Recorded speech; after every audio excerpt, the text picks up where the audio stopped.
ഓണസദ്യയൊക്കെ കഴിച്ചു കഴിഞ്ഞ ശേഷം വൈകുന്നേരം ചായക്ക് എന്തെങ്കിലും ഒരു കറുമുറ വേണ്ടേ? അപ്പം നമുക്കിന്നൊരു ട്രഡീഷണൽ രീതിയിൽ അച്ചപ്പം തയ്യാറാക്കിയാലോ?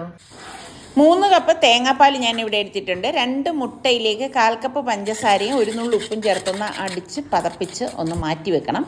പിന്നെ നമുക്ക് ഇതിലേക്ക് 1/2 കപ്പ് പച്ചരിപ്പൊടിയാണ് എടുത്തിരിക്കുന്നത്. ഇതിലേക്ക് മുട്ടയുടെ കൂട്ട് ഒഴിച്ച് ഇതുപോലെ ഒന്ന് കലക്കണം. തേങ്ങാപ്പാൽ കുറേശ്ശെ ഒഴിച്ചിട്ട് നമുക്കിത് കലക്കി എടുക്കണം. അതായത് ദോശമാവിനേക്കാളും കുറച്ചുകൂടി അയവിൽ വേണം നമ്മളിത് കലക്കിയെടുക്കാനുള്ളത്. ഇതിലേക്ക് നമുക്കിനി 1 ടീസ്പൂൺ കറുത്ത എള്ളും കുറച്ച് ഏലക്കാപ്പൊടിയും ചേർത്ത് മിക്സ് ചെയ്ത് 10 മിനിറ്റ് റെസ്റ്റ് ചെയ്യാൻ വയ്ക്കാം. അപ്പം അച്ച് നമ്മളെപ്പോഴും എണ്ണയിലിട്ട് വെച്ചേക്കണം. ചൂടായ എണ്ണയിൽ അച്ച് മുക്കിയ ശേഷം മാവിലേക്ക് മുക്കിയിട്ടാണ് നമ്മൾ എണ്ണയിൽ വെച്ച് ഈ അച്ചപ്പം തയ്യാറാക്കുന്നത്.